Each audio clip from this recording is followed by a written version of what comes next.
I wondered why. I wondered who he was. I found out nothing I hadn't known already. Varney was the owner and operator of Aloha Fine Hawaiian Foods. It was a small canning company. If you're interested, I'd be happy to show you through the plant tomorrow, or anytime. As a matter of fact, I'll take you up on that. I've been looking for you. Let's dance. Well, pull up a chair, Phil. Sit down. Later. Come on, Susan.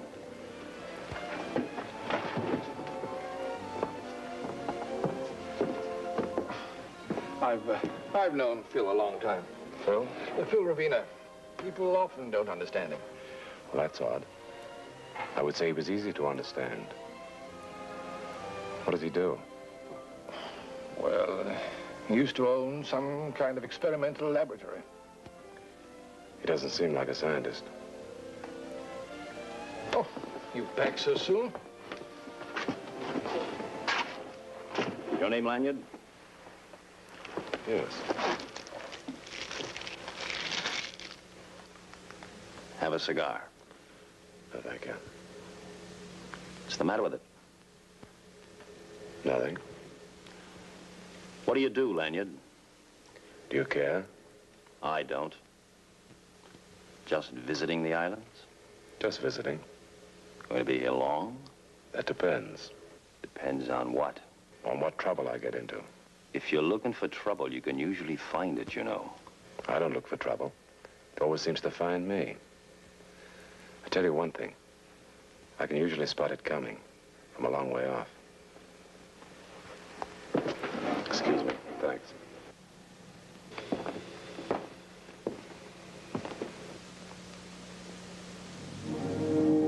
It was about 3 a.m. when I got back to my hotel. I was ready to call it a night. I made a mental note to check on Phil Ravina and to check the connections between him and the Varneys. But it would have to wait until tomorrow because I was ready for the sack. I was dead tired.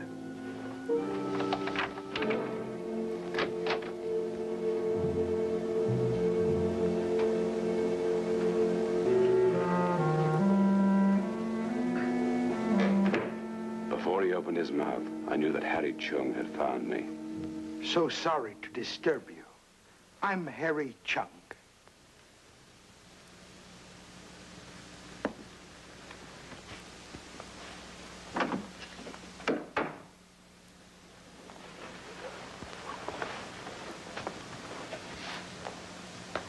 I thought the door was locked. It was. Pretty late, isn't it? It's always pretty late. Would you like a drink? No.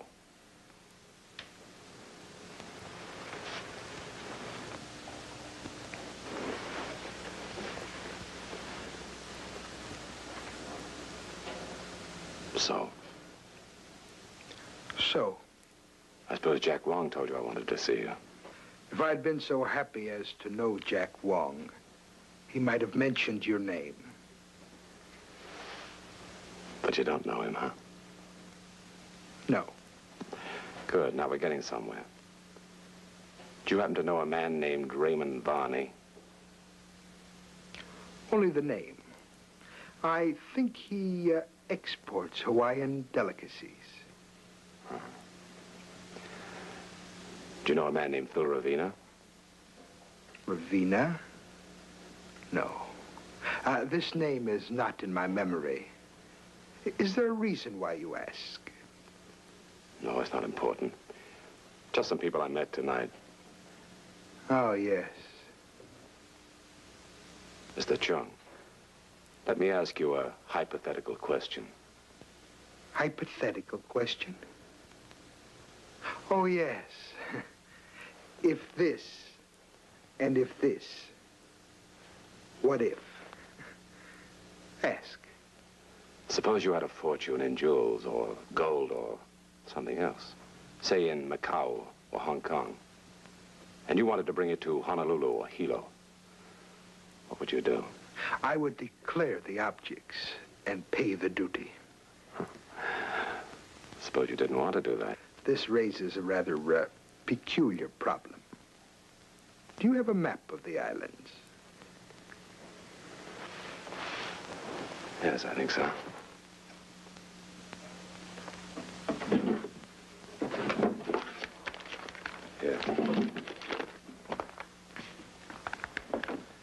in Honolulu, it is possible for a stranger to think that the old ways and customs are gone. This is wrong. Here, and here, and here, and here, and here. There's no harbor for big ship, no tourist, or very few. The natives live same as for 1,000 years.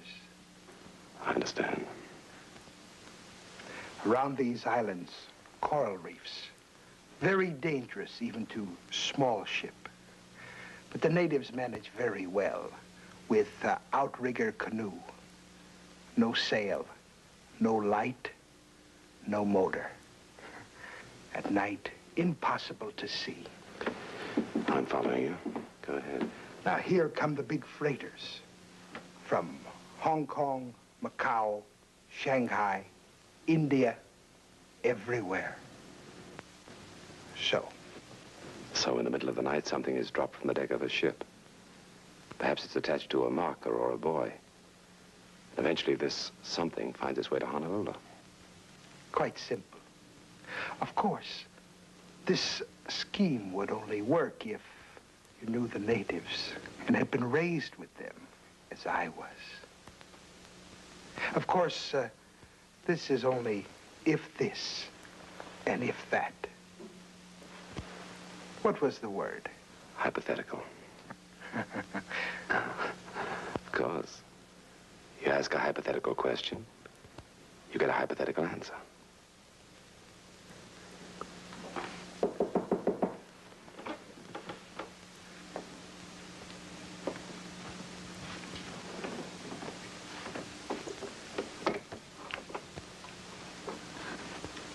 I'm sorry, Mr. Lanyard, but I... What's wrong?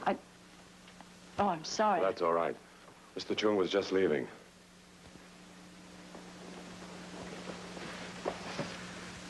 Good night, all. Good night.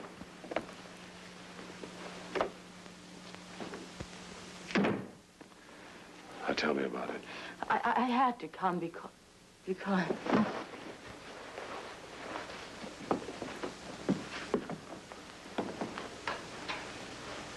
She was breathing naturally. She would come to in another few minutes. I wasn't sure why Susan Varney had decided to visit me, but no doubt she'd have a very good reason. I want to speak to a Mr. Raymond Varney. Oh, it's V-A-R-N-E-Y. No, I don't know the address. Call me when you get him.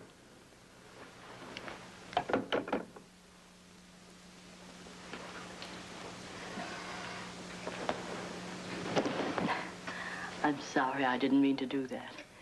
Feel better? Can I get you something? No, nothing. I'm quite all right, really. Good. Do you mind if I ask a few questions? No. And why the phony fainting spell? It was the only thing I could think of at the moment. I don't get it. Was seeing that man here. Mr. Chung, you mean? I'd seen him before by accident with Phil Ravina. What of it? You see, when I came here, I was running away from Phil. Uh-huh.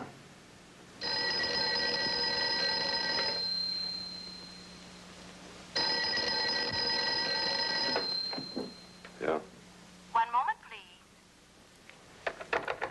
Hello, hello. I'm sorry, sir. Your number does not answer. Shall I keep trying? Huh? No. Cancel the call. Yes, sir.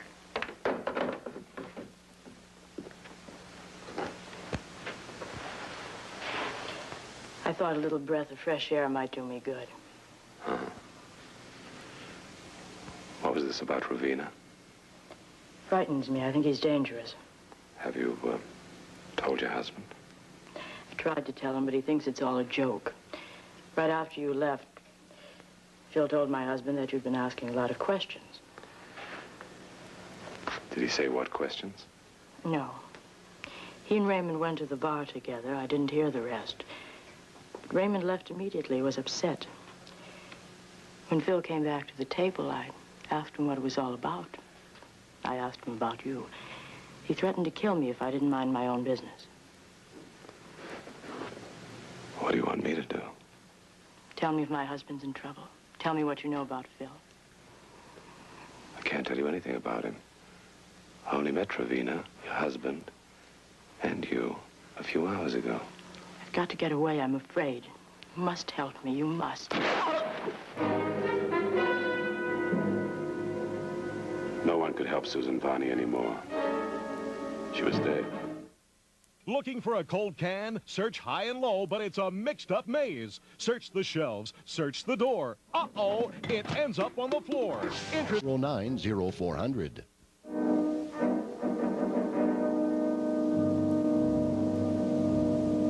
Ravenna wasn't home. I searched his apartment carefully. I found two things. Some happy letters from Susan and a flashlight. Not exactly a common flashlight. I'd seen one like it while I was in the Army. Now I knew how merchandise was smuggled from Honolulu into the United States. Then I heard Ravenna. I was anxious to see him.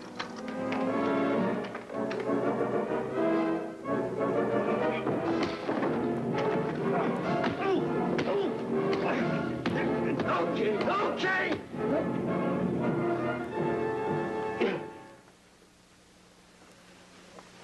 Well, now that that's settled, let's talk, huh?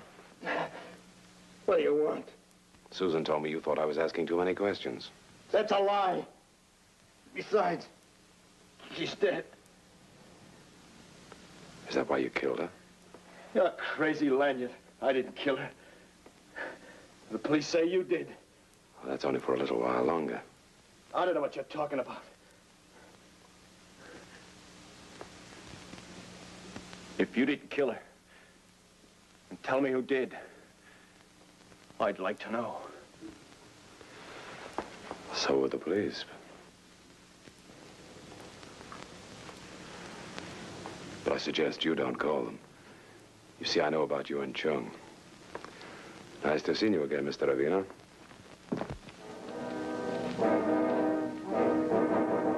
The next person on my list was Raymond Varney. His address was easy to find. And Varney, in spite of what he'd been through, was easy to talk to. So all the time I was trying to reach you by telephone, you were out looking for your wife, huh? The police have asked that question 100 times. I could ask you another question. Did you find her? Mr. Lanyard, I loved my wife. Why would I kill her? Why would Phil Ravenna want to kill her? Phil? Oh, no. Oh, wait. Susan was afraid of Phil. She told me so many times, but I never paid any attention to her. How long have you known Ravenna? About 8 years, when I first arrived. He's always been a very good friend.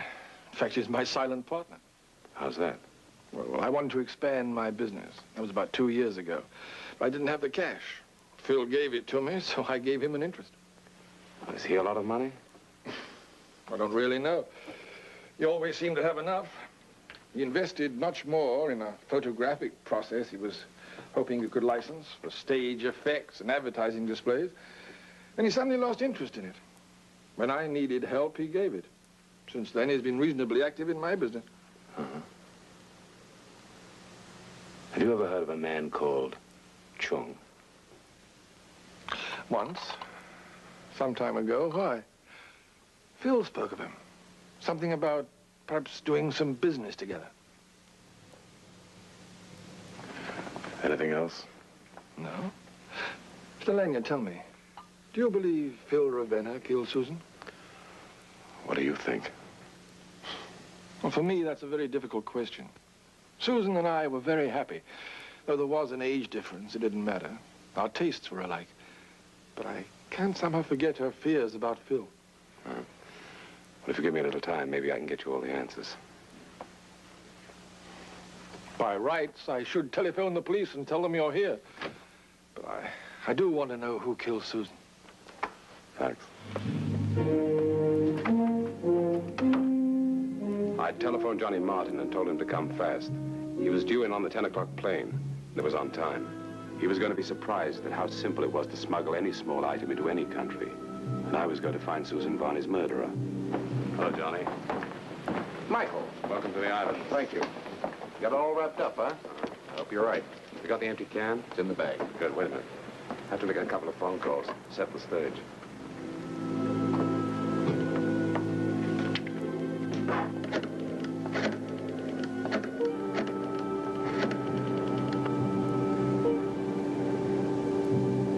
First, I called Raymond Varney. I told him to meet me at his warehouse in about half an hour. He didn't say much. He just agreed to be there.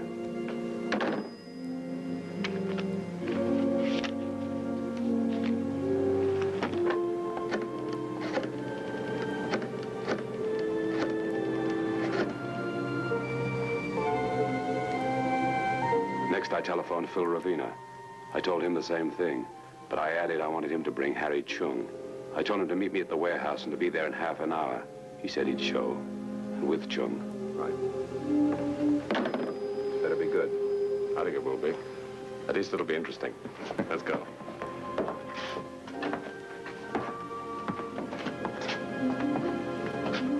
Gentlemen, this is Johnny Martin of U.S. Customs. Mr. Martin has wondered how a certain ruby was smuggled into the United States. Mr. Chung explained to me how it might reach Honolulu. Let me show you how it went from there. This is not a flashlight.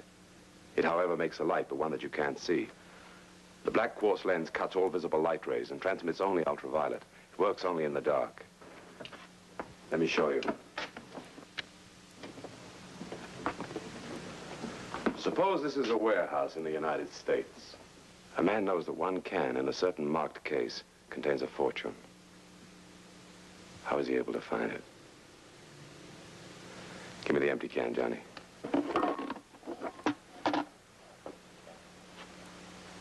Any agent receiving a shipment containing smuggled merchandise had a very simple way of knowing which can contained the fortune. Mr. Varney never knew, because the rest of his Hawaiian foods was simply distributed. I must say, Ravina, you figured out a very ingenious plan. Never told me you... Did Susan know? Is that why she was always with you?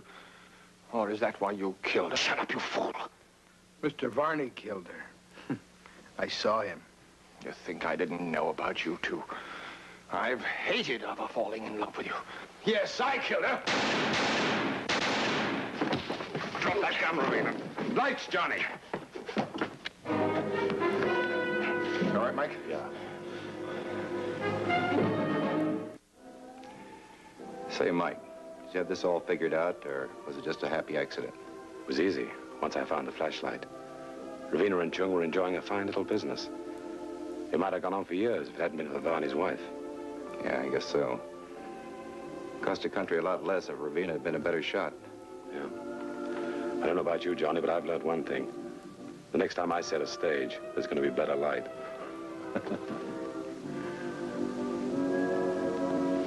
Oh, it's not bad. It's not bad at all.